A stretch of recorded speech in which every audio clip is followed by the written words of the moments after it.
This really nice caramel vanilla and almost like a pumpernickel bread. So just it's a fascinating kind of roller coaster of aroma and flavor. It's that we're trying to source things as locally as possible whenever possible. Hey, this is what a Wisconsin rye tastes like. Meaningful interactions we have are around food and drink. I mean, I think the whiskey scene in Wisconsin is one that is growing. There's a ton of interest here.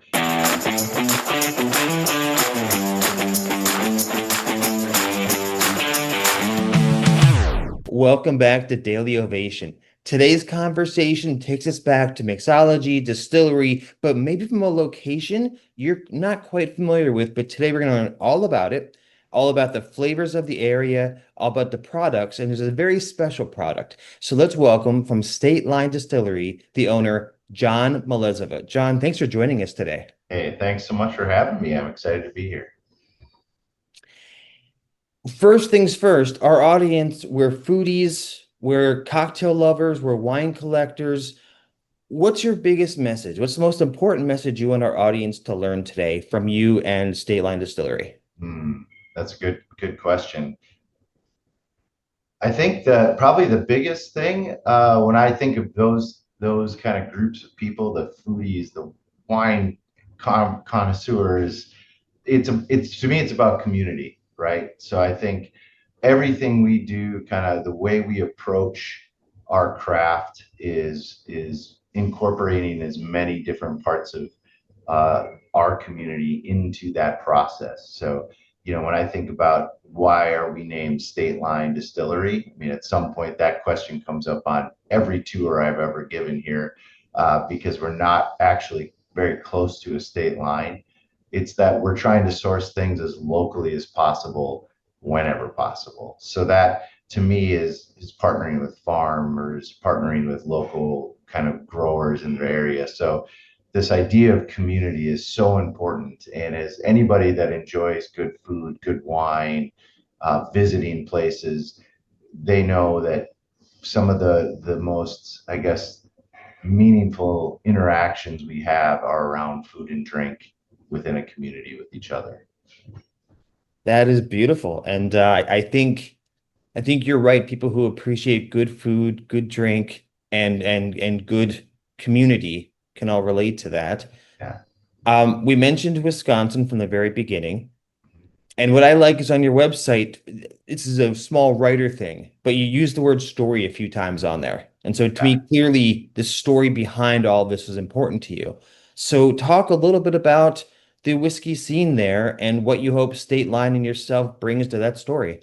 Yeah, I mean, I think the whiskey scene in Wisconsin is one that is growing. There's a ton of interest here, both from the consumer side, right, and then also producers. We've got some great other local distilleries here throughout the state, really, and fairly close to me, that are committed to doing things in a similar way that we are, which means they're using heritage grain from the state to kind of make their whiskey. So I think, J. Henry is a great example. They have amazing rye, or excuse me, amazing bourbon that they're putting out, all based off of a heritage grain, a corn that is tied to their family on the land that they're harvesting, right? So this idea of using the great agricultural history and advantage that is Wisconsin to create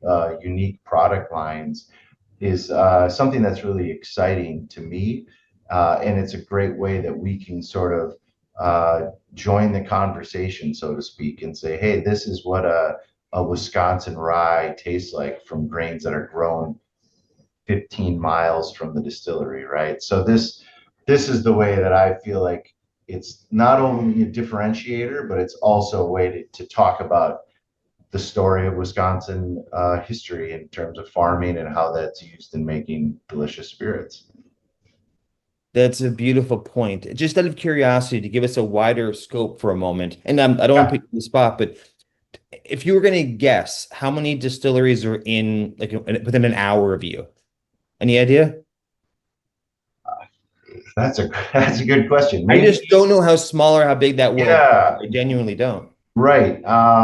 Within an hour of me, Or even there's within more than that. I don't know. right, I pick. right. I mean, within a couple hours of me, I'd say there's 15 to 20 distilleries. Okay. Um, Varying price points. Varying price points, varying different, I'd say production techniques, right? So we're one of the few in the state that I would say is fully grain to glass, meaning we're making our own neutral grain spirit that becomes our vodka and gins and the rest of our spirit portfolio. Hmm. Um, so we're in a very small club of distilleries doing that, but there are a lot of great facilities in the state. So you just brought up something that I absolutely love, which is from a wine point of view. Yeah, If you had 10 winemakers around a table and said, how do you make wine? You might hear 15 points of view. right. And so I have to assume it's the same thing with distillation and spirits. Absolutely. However, you have a very different background than a lot of other people. Can you tell us where you went to school, what you learned from the study? And then equally important to that is how do you bring that knowledge back to Wisconsin? Is there a translation barrier or does it all fit right together? Yeah. Well, my background's biology. My grandpa got me into home brewing. We'll call it 21-ish, somewhere around there, back in the day. And I loved yeast management, fermentation, kind of playing around in the beer space, actually, is where I really got my start. Um, and I didn't think about this as a career. I was actually in higher education. So I graduated from undergrad, got a master's in higher ed from the University of Minnesota, and then moved to Madison to work at Edgewood College. And I was doing that all the while, kind of messing around, playing with in the brewing world, fermentation sciences. And through a chance encounter, met an owner of a brewery here, a local one, and convinced him that, hey, I could come shovel grain on the weekends and put in some sweat equity. And that was my first step into commercial level brewing or just beverage making, and I loved it. And so that led me to start looking at, well, how could I further my education along with experience? And that's when I came across Harriet Watt University over in Scotland. So I quit my job at Edgewood. I moved to Edinburgh and dove into this kind of head first. And it's a master's in science program. And so it really, I think what I loved about the program is that it did a deep dive on the science behind how you make spirits and why. And it's sort of looking at beyond just saying, you mash, ferment, distill. Let's talk about the science behind each one of those steps and how it influences flavor at the end result, right? And then throw in the big curveball is now we're going to add maturation to that, and what does a whiskey barrel do to it? So I drank the Kool-Aid when it comes to like distillation pretty quickly over there. I went there thinking I'd open a brewery, and 8 years later, I'm releasing a 5-year rye at Distillery. So things shifted. And it's interesting because, as you would imagine, doing a program in Scotland, it is very heavy on sort of traditional single malt whiskey techniques.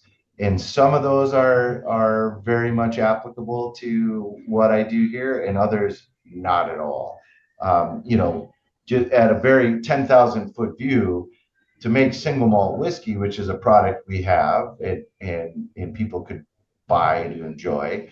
The single malt whiskey is done very much like a traditional Scotch, right? I mean, we're using cracked hulled barley, using that as our filter bed, pulling off the wort or wash in our instance, and fermenting and distilling that in a very traditional Scottish way. Whereas the rye and the bourbon that's not out, but it's coming, so here's your sneak peek there, is done using flour. So it's much more of the American traditional way of distillation. Now, the way I sort of mashed those together was that the way my still, Agnes, as she's called, Aggie, is designed. At the time when I was doing this rye, the the the helmet of that was an onion shape, so not a traditional short rye column. which Mm. provides more fruity notes and some of these other sort of nuances that you typically see in a rye. But I was coming at it from more of let's a Scottish traditional distillation technique. So change the sort of some of the qualities of the end spirit in a way that I think is super interesting and delicious. But it's not. It is a little bit softer than like a typical rye. Interesting. And so what's there's a lot that's fascinating about the process and the result you just mentioned, but from a science point of view, how much of that process can you just give me like a brief part about science to the overall flavor? Or is that I'm sure that's a very complicated thing, but there's no it's just it sounds like almost like an equation, if you will, like this plus this divided by this minus this plus this equals the final result. I mean, that's a great question. I think the luck part of it, or Mhm. let's say you're catching lightning in a bottle, in my opinion, happens in the maturation. So way downstream. Like if you put something into a barrel, I mean, when we think about when I'm buying a special whiskey for someone, often I'm looking single barrel cask strength, stuff like that, because that to me is whoever the master noser, great title, is, he or she decided this whiskey is kind of perfect on its own.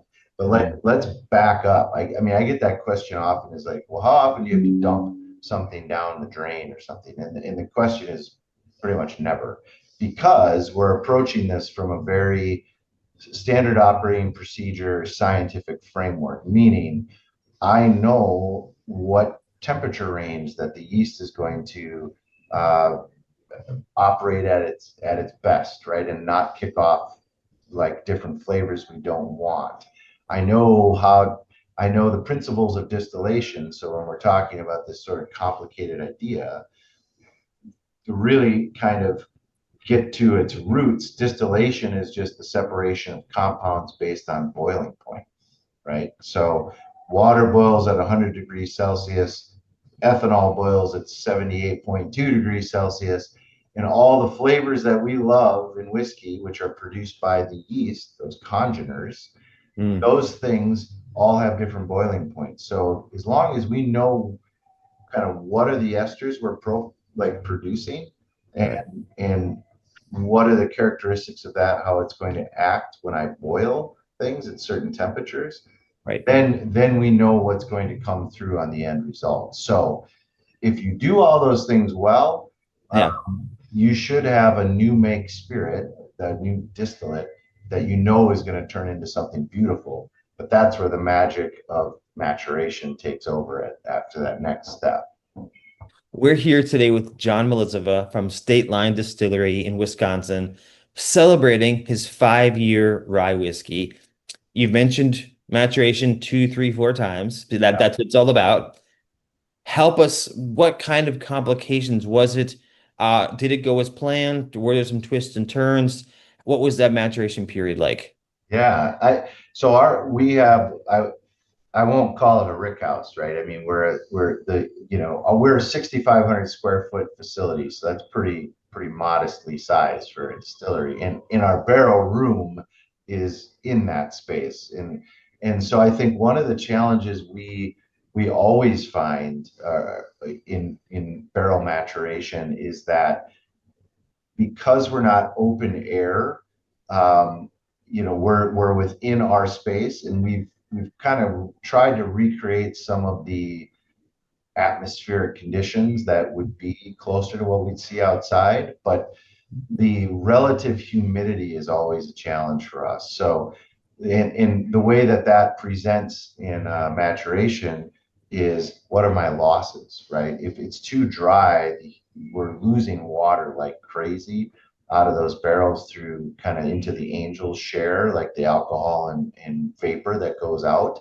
And so it's always, I think every distillery, it's a balance between how long do you leave something in the barrel as you're kind of experiencing that bell curve of things that are the barrel is giving to the spirit, versus how much loss are you willing to I guess, endure to get to the end result.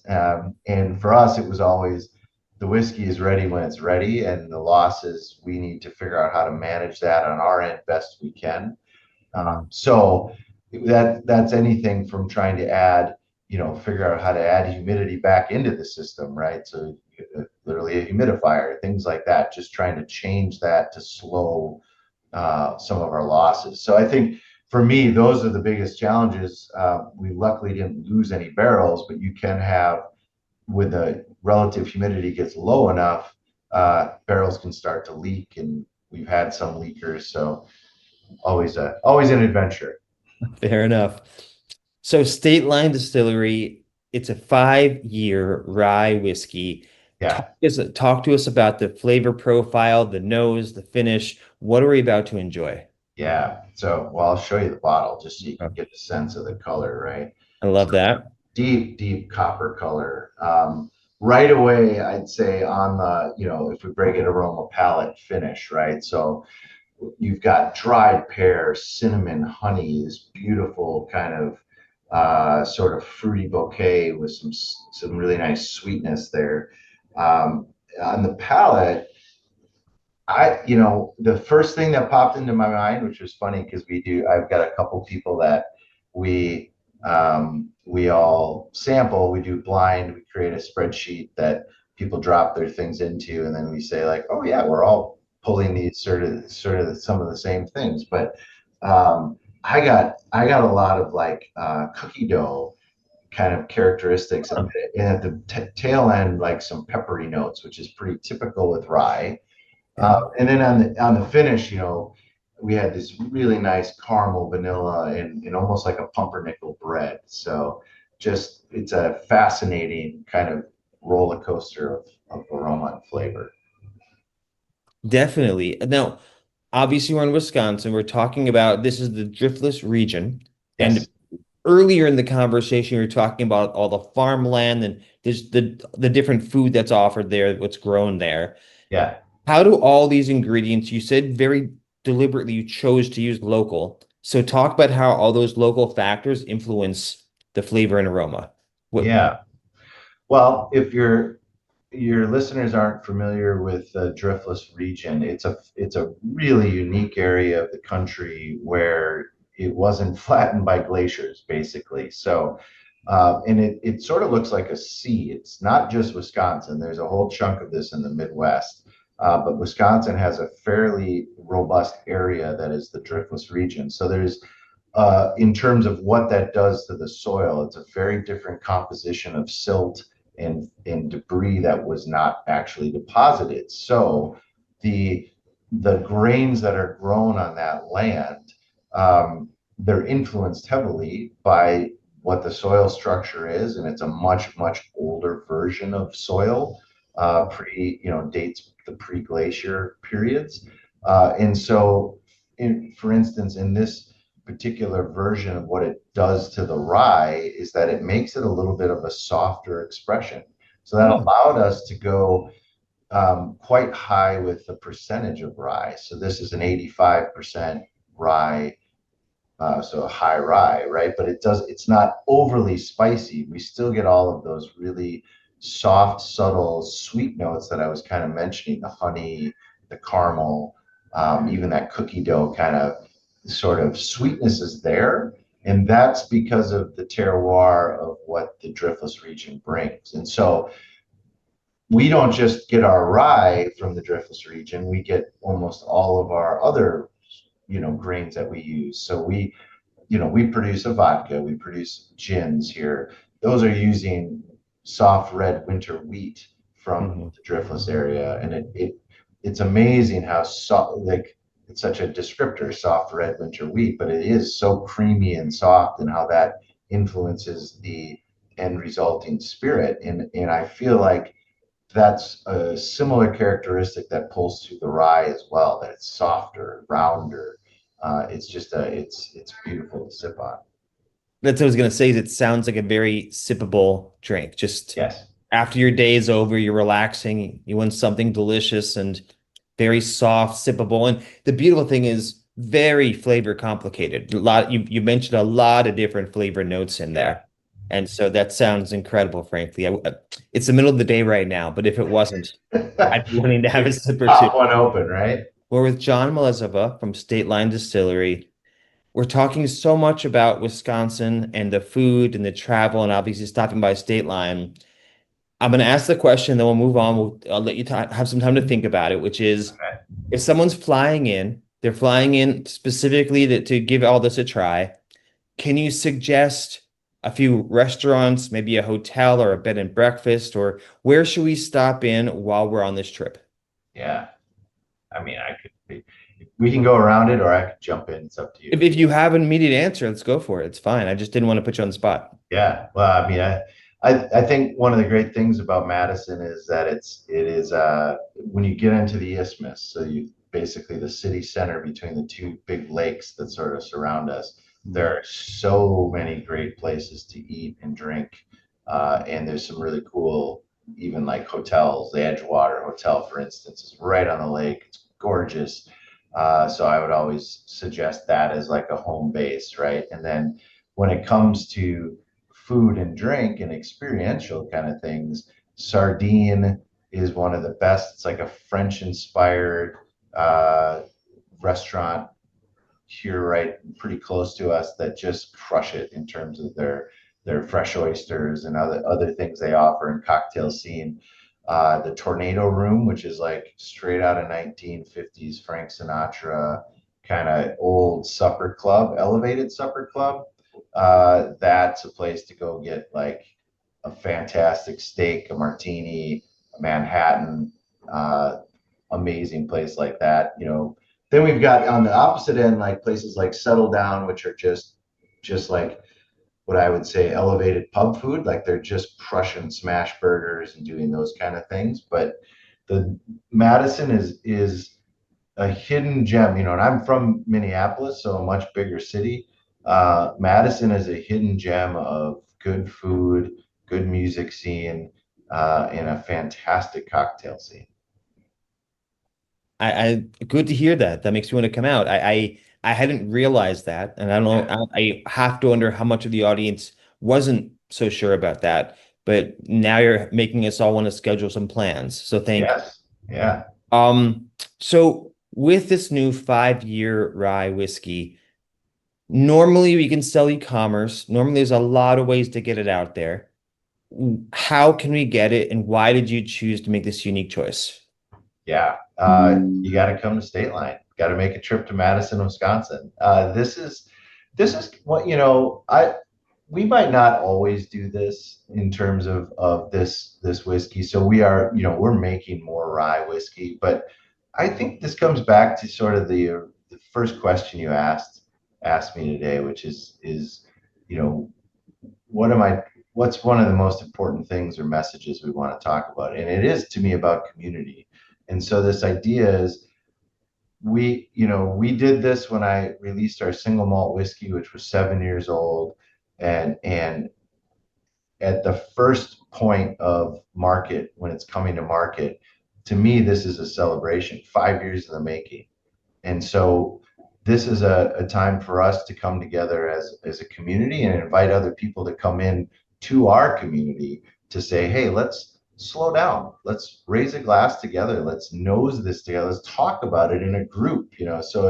I really believe that food and wine and spirits are really meant to be shared with people. And I think place also influences our perception of things and like the quality. It's kind of like they say the best meal you ever have is sitting around a campfire. And some of those, like, I just think that there's so much benefit of coming to a place to try it. So this is for us a celebration of a 5 year expression of a beautiful spirit. And we get to invite people into the distillery. We'll be doing tours and showing people the barrels and all the things to say, like, this started many years ago and now here it is in your glass and we're all going to celebrate it together. But how many bottles were available? Because I've been told twice now you're almost sold out. So can I ask what kind of product line this was? Like how many bottles originally were available? We've got we harvested right around 700 bottles. Okay. It's Yeah. going to go fast then. Yes. Knowing it's going to go that fast, are there any future thoughts as far as what's next for whether it's maturation or next products, anything else you want to talk about? And you can Yeah. share with us? Sure. I mean, where the next thing that's going to be coming out is our bourbon. So Okay. that is all starting to get to kind of its maturate where it's ready, I guess is what I'd say. So that's going to be in early 2026. Um, we are always laying down more whiskey. So there's this idea of doing a vertical, right? So we've got some of our single malt. When I speak of that, like we have some 7-year released, and now the 8-year just came out last summer, and so we've got some of those vertical integrations um, happening there. And so the other piece that I'm always looking at in terms of single malt, not necessarily rye, but finishing casks, right? And being able to introduce kind of nuances to our spirit line. But this will not be the last time rye whiskey is ever coming out of the distillery, but it is the first 5-year expression. So We often talk about flavor so much, and obviously we talked about flavor today, but the emphasis you're putting on community, I love that. yeah, And you're kind of putting your money where your mouth is, meaning, hey, come meet my community, come be a part of the community for a day, for a weekend, for something. I think it's a bold choice. And from learning what I've learned over the past few days, you're winning. So it's the right choice. So congratulations for all three of those things. thank you. And then last but not least, as everyone's listening and watching the show and hearing about you and what you're creating, what are the best ways to learn more? Website, social media? Yeah. What are the best ways? Yeah, we're very active on social media, our Facebook, especially Instagram. State Line Distillery. You can find out a lot on our website about who we are, how we make our spirits, and there is a whole list of things you actually can get by not just coming to Madison, right? So, our from our vodka to our American gin, our London Dry, the coffee liqueur, which is kind of a hilarious side note, which is our number one best-selling product by a mile. It's about 56% of our entire sales portfolio at this point, and started because we wanted to have a big Lebowski party several years ago. And we spent 8 months developing that spirit. So it's won double gold, best of class from San Francisco World Spirits competition multiple years. So that's a very good spirit to bring home and elevate your any espresso martini game, white Russian game, and actually in a very small quantity, mixing it with the single malt in a really cool Rob Roy riff is fun too. So I would say definitely check out our website, our Facebook, Instagram pages, and if you can't make it to the rye whiskey release on the 15th of November, you can at least be ordering bottles to your house of our other delicious spirits, including the single malt whiskey. As if you've got whiskey drinking friends here, that they'll be really interested in that. I love it. Well, John, thank you so much for your time. State Line Distillery.